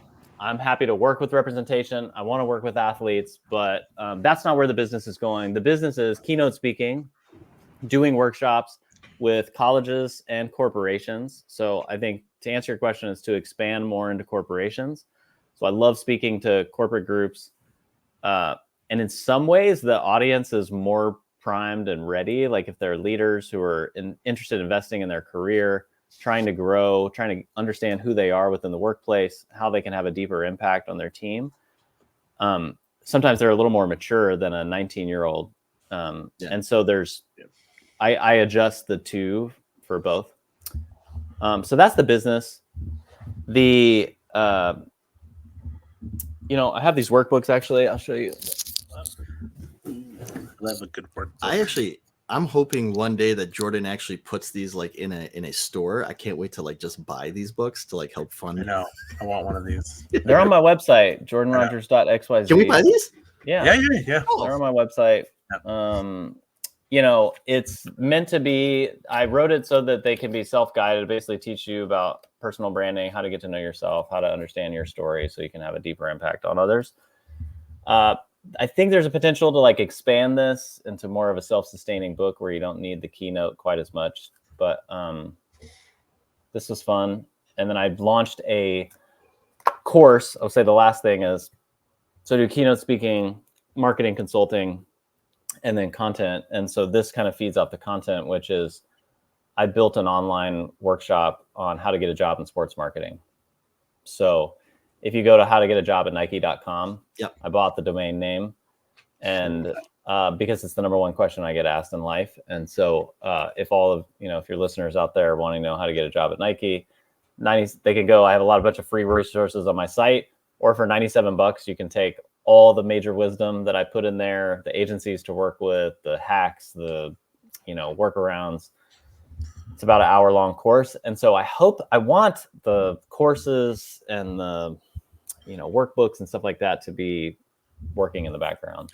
Yeah, I think one of the things that people don't, especially like as a young athlete, I don't think when you're building a brand or building your own self brand, there are resources like yourself that are invaluable. And at 19, this analogy probably won't work, but any homeowner will understand that, yeah, I could pay for the cheaper plumber, but he might have to come back 2 or 3 times to finish the job.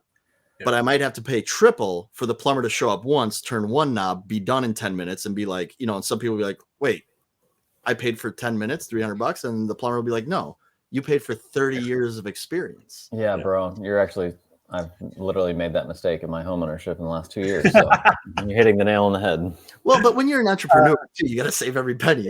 Exactly. I mean, I ran into that with my car this past weekend, so I've been banging my head every time I fix something, something else goes wrong. I work in college athletics. I got to get your thoughts on this NIL deal that has happened before we get into fire or tired. Okay, we're calling it. I thought it was wired, but I made that mistake earlier on the show. Yeah. Utah gave all of their scholarship players, I believe, 4 F-150s in part of an NIL deal. I feel bad for the non-scholarship players right now, but I need to know your thoughts on this deal that has gone down in Utah. Well, the bar just got raised, and so they all got Dodge Ram trucks, and valued, I believe, at an MSRP of $68,000 or $86,000. And so they're all on leases year to year. I really just think this is like the arms race continues. So, hey, Oregon, UCLA, USC, your move. Nick Saban can come here or not if you want to go to the NFL. Kirby Smart can probably do that at Georgia. USC and UCLA have the Los Angeles advantage, so they can say, come here if you want to be amongst the stars. But for everybody else, a car is now going to be table stakes. That's always my favorite deal in the history of college athletics. Players have been getting cars for 50 years, but now it's legal. It's legal. You make one radio ad and it's legal. Well, okay. Let me give you my take on that. So about a year ago, we started having these all-team NIL deals, $25,000, $50,000, different ones. Yeah. I actually think we're gonna start moving away from that. So let's take. With that one, I was like, let's take these trucks, $60,000 for the year, 1 to 50 on the players. Maybe that's $3 million. I don't know. My math isn't great, but so 50 to 51 to 100. Are you really going to spend another $3 million on a bunch of, the back half of the roster? You could take that $3 million, go get you a 5-star quarterback, plus a couple of good defensive ends. You could buy a whole offensive line for $3 million. I just think they're going to stop. This whole all for one and one for all is not the way the world works. There's this whole boomer mentality that's like, oh, well, it's not fair for everybody. Well, you know what?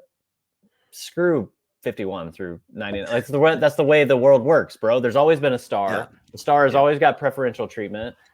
If you want that treatment, be a star, do something else. Mm-hmm. And so I think it's interesting. Bar raised. We're going to see more insanity and idiocracy. We'll start seeing houses. We'll start seeing apartments, condos for players that are already happening, but they'll start doing team-wide deals in an entire apartment complex or something.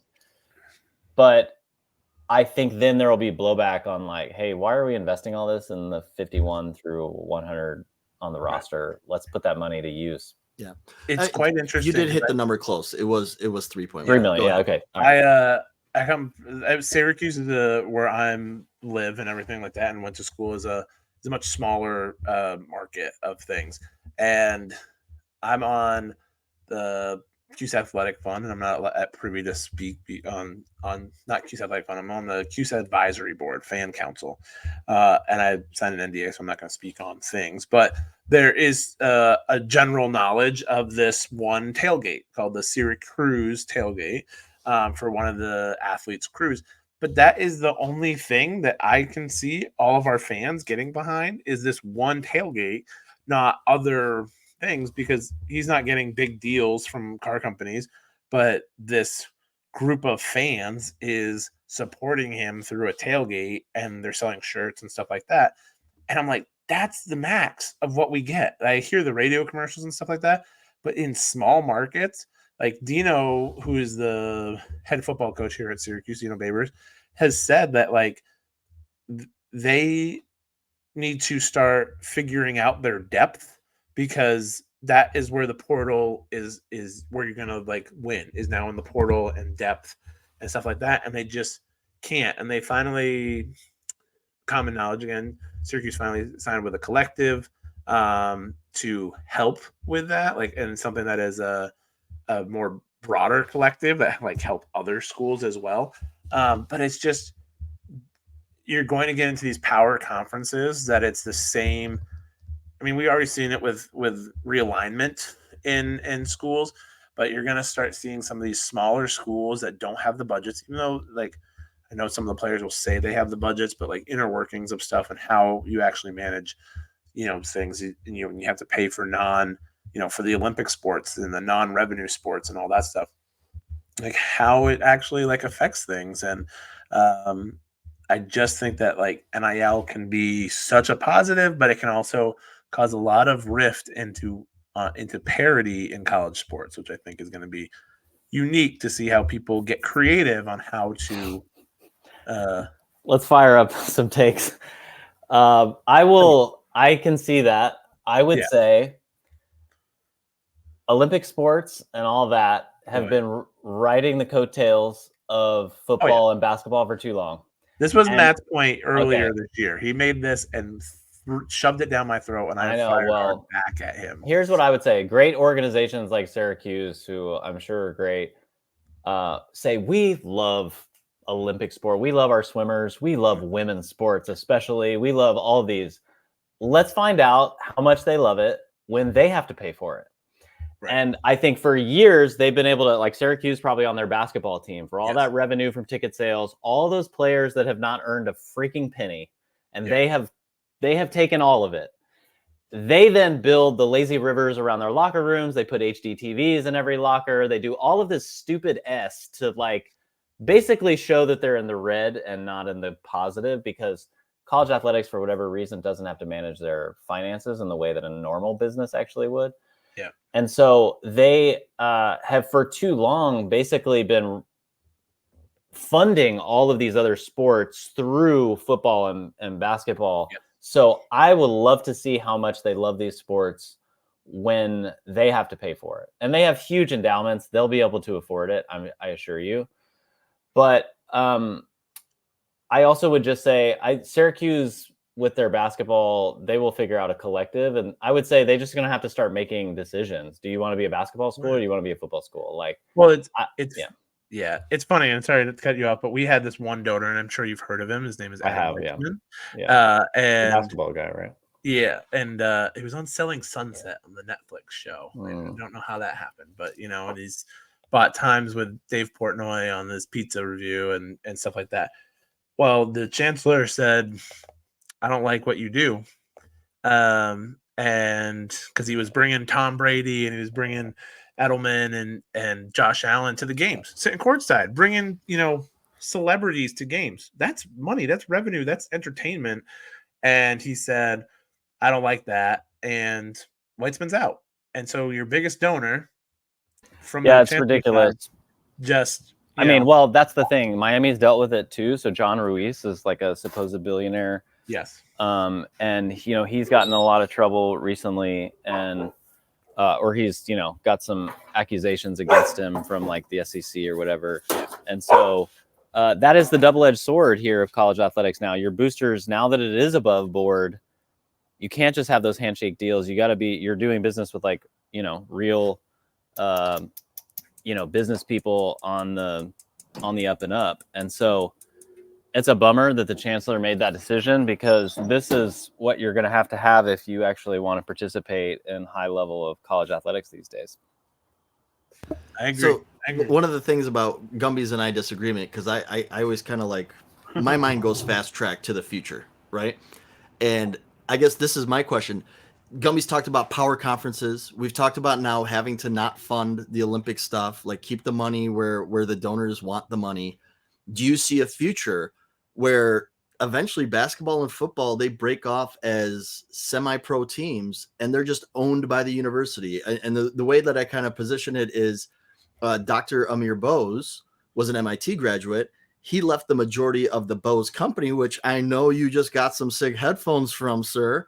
My preferred portable speaker company of choice. I love the Sound Revolve and the SoundLink, and the SoundLink Micro would be fantastic because I don't have that new one. But anyways, he left it to MIT. Way to shout out Bose. Do you see a future where the university owns a semi-pro team, and then they could properly pay these athletes? Absolutely. I think that's where we're headed with football. I think you'll have top 30, top 32 teams of like relegation, and it'll finally be what we've always known it is, which is professional sports. Right. And we won't have to play this charade that this is amateur sports, it's professional sports. So yeah, I think that will be it. And then basketball, maybe eventually we'll do that. Although the NCAA makes $1 billion a year with a B on the March Madness tournament. So I don't know that one go, but, there's actually only, I have my suspicions on how they. I love this, but like we got into there's only a handful of basketball schools who actually make money. It's not that many, to be honest. It's your Kentucky's, Kansas, your North Carolina, Duke. But I actually also think even in football, some of these teams go into these like third tier, fourth tier bowl games. Like, true. We had Northern Illinois here in the Chicagoland area. They went and they're like, yo, we can't send the band. Like, it's just legit. Right. Like, we just can't afford to send, the trumpet players.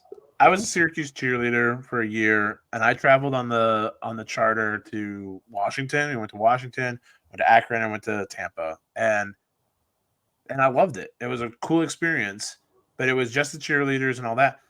I'm seeing the cheer squad this year fly on different flights, taking connecting flights just to get to games, not going on the plane on the charter. And it's like that to me is A, stupid and more expensive, and B, just like a commitment to just like, we're not going to send cheer next, we're going to cut cheer, like all of that stuff, because it's at some point in time, like you said, Jordan, it's going to be, you have to pay for these teams out of your own pocket. And unfortunately for schools of a lower statute, not like a private institution or a small private institution versus like a state school, you're going to start seeing those cuts come at like the smaller things, and well, but I mean, look, I went to an unnamed basketball game here. It was here in Dallas. Neither team were locals, and dude, they had their freaking cheer squad, they had the drum line, they had the dancing ramblers, they had like, and I was just looking at like, I was sitting behind the bench, and there's like 15 players here.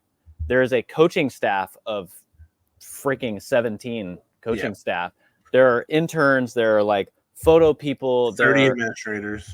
Exactly. And I'm just like, they are all here on the company dime, on the backs of these players. Now the school provides resources. The school has to coordinate the games and the tournaments and all that. So I'm not like saying that the players should get 100%, but like, we're taking this whole show on the road because we don't have to pay them anything. And when the rubber actually hits the road, it's not reality.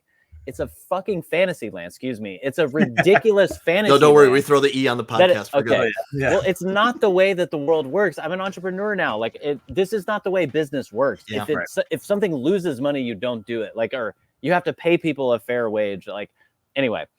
So to circle back that point, I want to circle that back because it's almost like the marketing negotiation for Utah. I saw as this is the way I pictured it. You don't have any 5 stars. You don't have anybody that's worth the $3 million.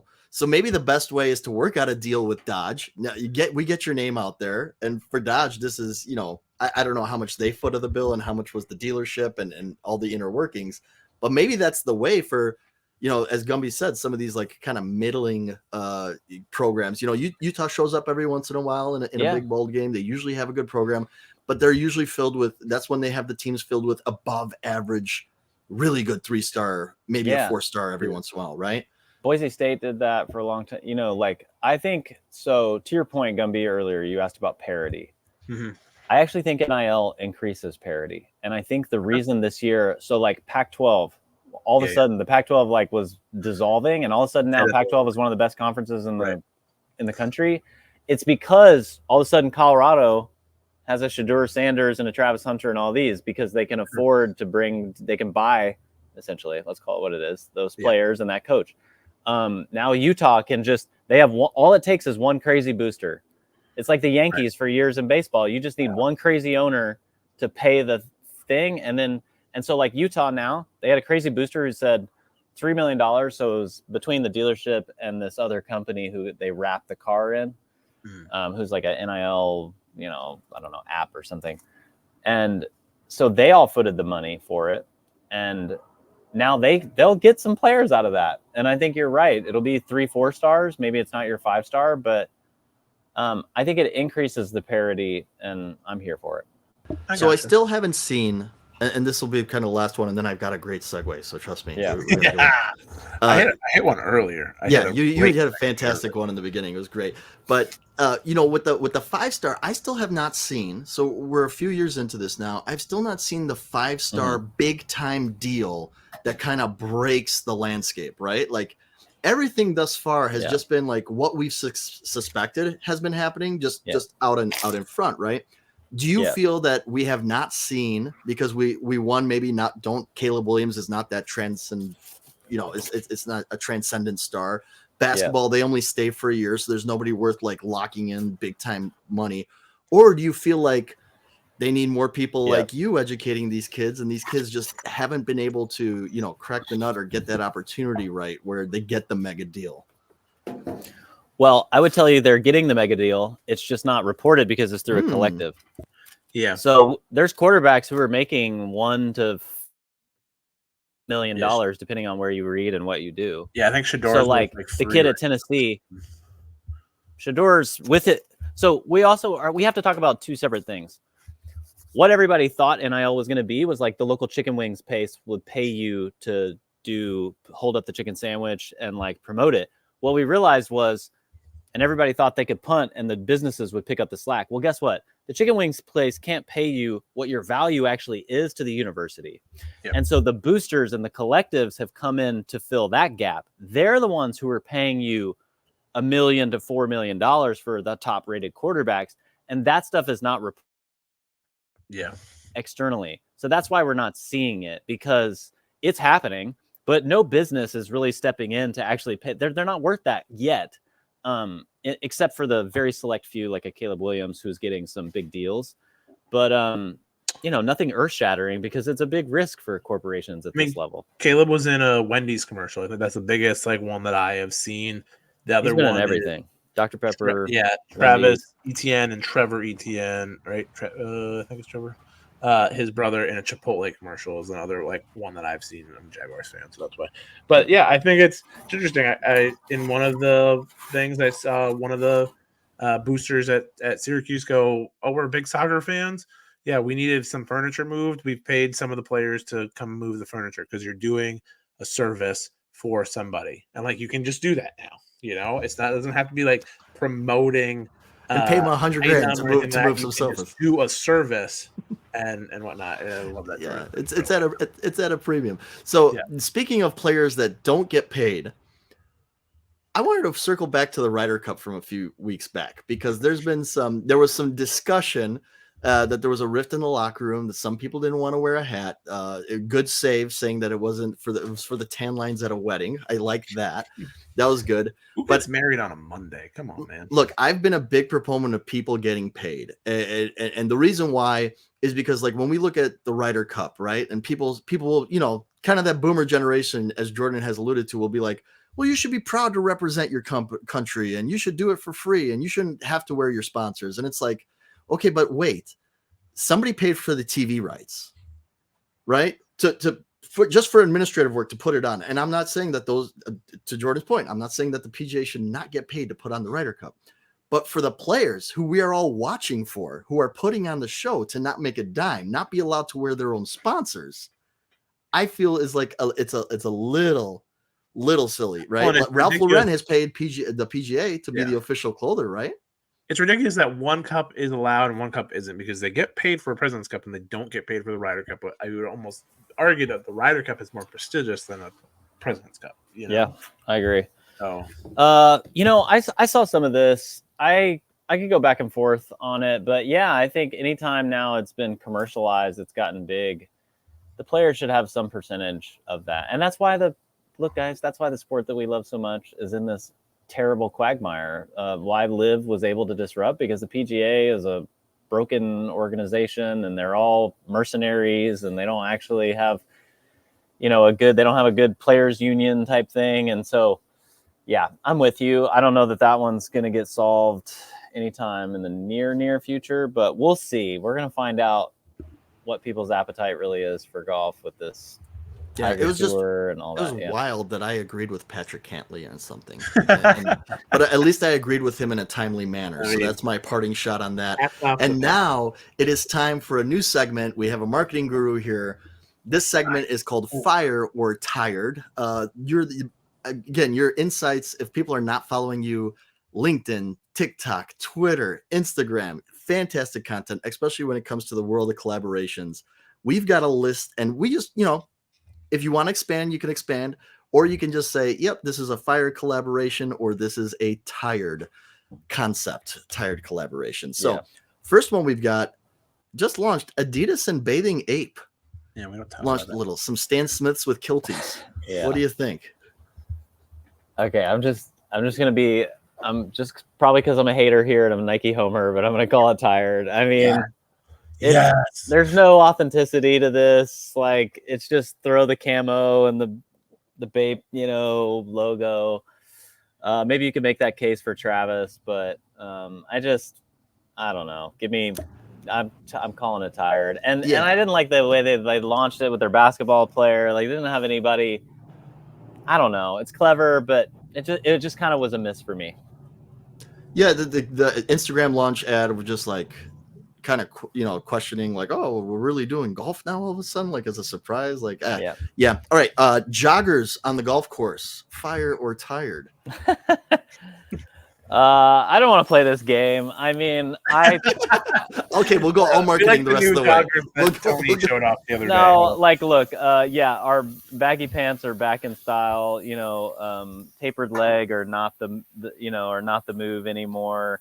But I don't like playing the fashion game. I don't like people. It's all in the name of new consumption. So. All right, love it. Reebok signing Shaq and Iverson to run their basketball division, their first signee, NIL. Angel Reese. That's right. Fire or tired? I'll go Angel Reese, fire. Shaq and AI, tired.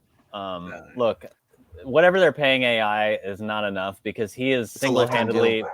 I know, it's amazing. I know that he got like a great one, and they put it in some trust and all that. I've read about it, but they're not paying him enough, because he has single-handedly kept that brand relevant for the last 25 years.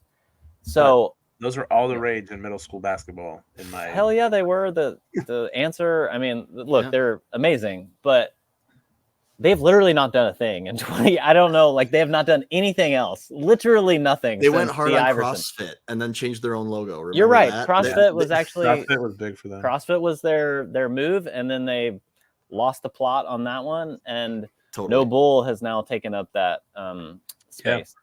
No Bull also in the NFL Combine as well, which is big. Indeed.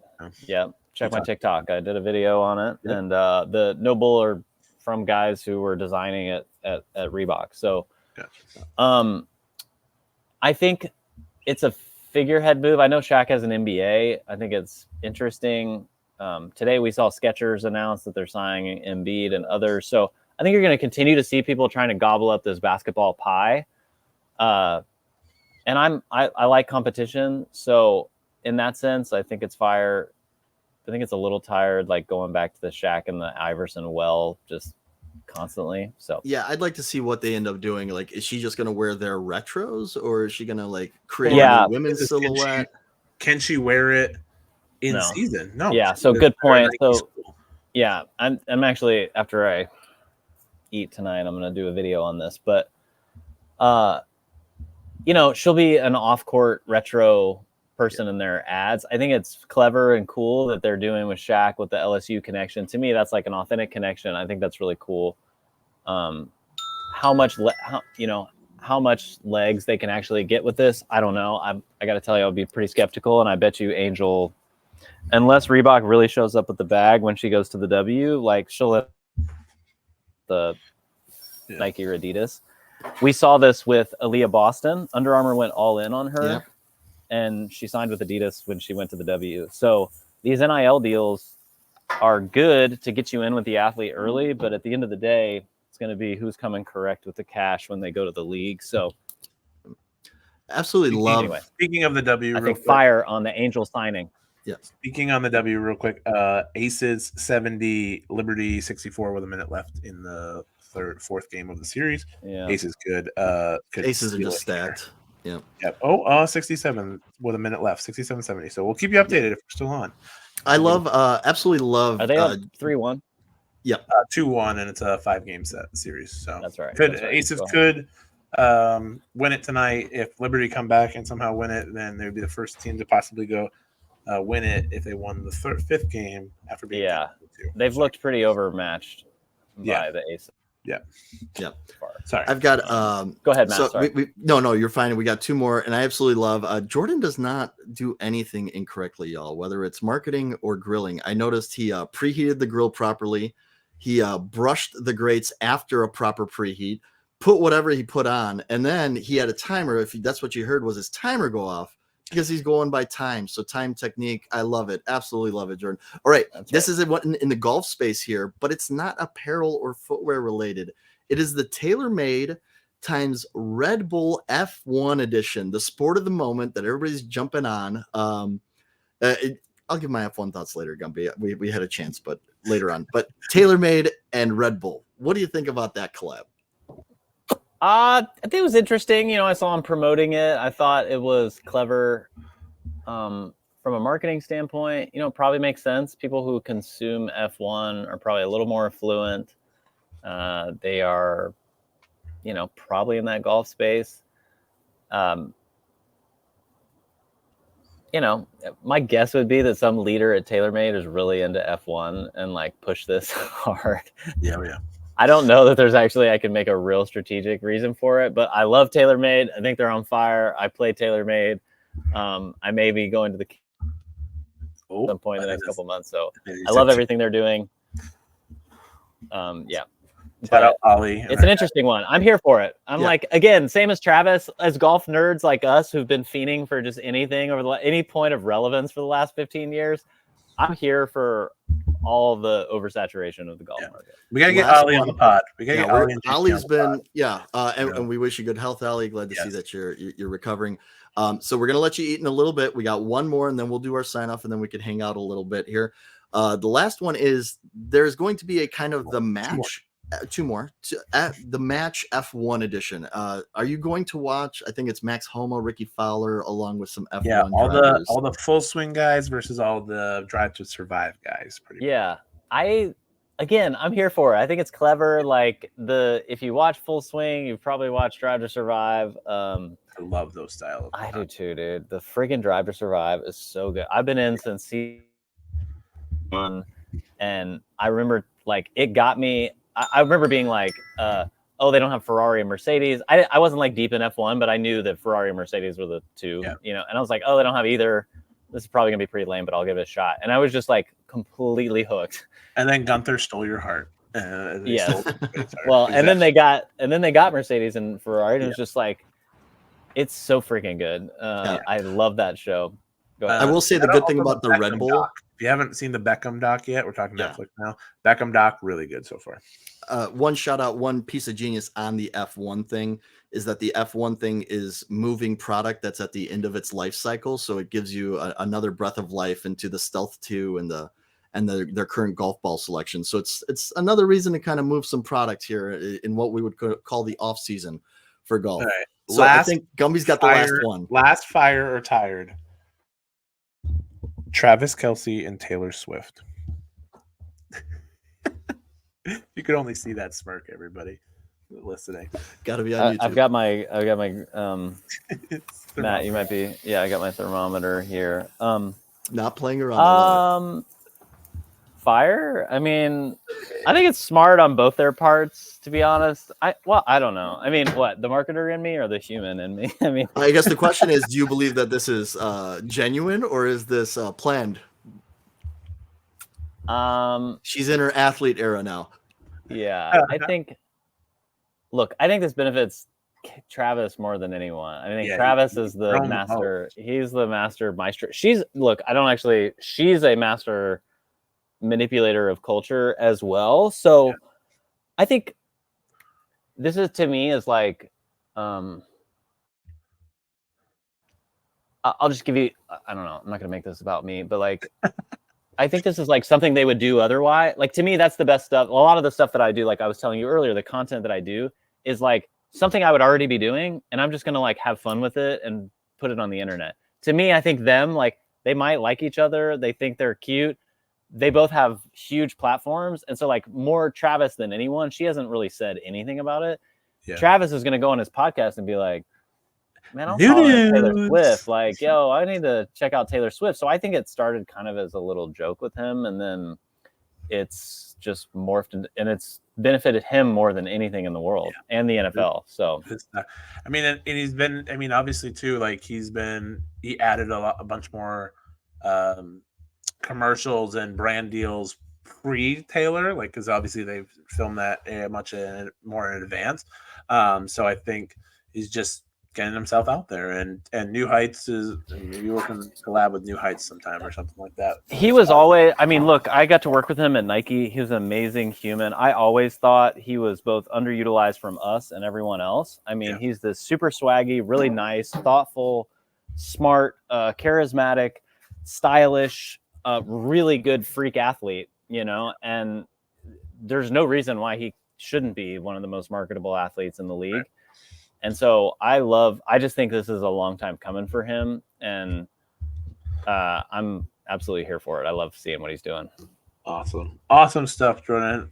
We appreciate you joining this amid your dinner time and your busy schedule. Very happy you could jump on. You know, we had to talk about Travis Scott. We had to talk about Travis Kelce. We had to talk about all things golf and NIL and Travis Hunter. So, and Travis Hunter. And we, the trifecta. Yeah, just a great conversation with you. We always appreciate you coming on. Remember, as we close up this show, remember to become a supporter of the podcast by going to podcasters.spotify.com/pod/show/the Swoosh Life. And we're on the road to 1,500. Jordan's going to help us get us there. We're giving away a print from Nomad Customs. We still have those to go out. It's in the back if you're watching on YouTube. 1,500 followers. We're like 30 away. So come on, let's get there. Let's do this giveaway. Get us to the next level to 2,000 on the horizon, maybe 5,000. You never know what will happen. Matt, what we got? Wait a minute. I've got this from my friends at Case Golf. This is their Halloween edition driver head cover from last year, made out of durable PVD. If you followed my page, you know that I've partnered with them quite a few times. I want to give this away as a Halloween treat at the end of the podcast here. So I am not going to post this on Instagram. If you are listening to this podcast and you've made it this far, I want you to DM me. And Jordan, you pick the secret word. Jordan, go ahead, pick the secret word. Chicken.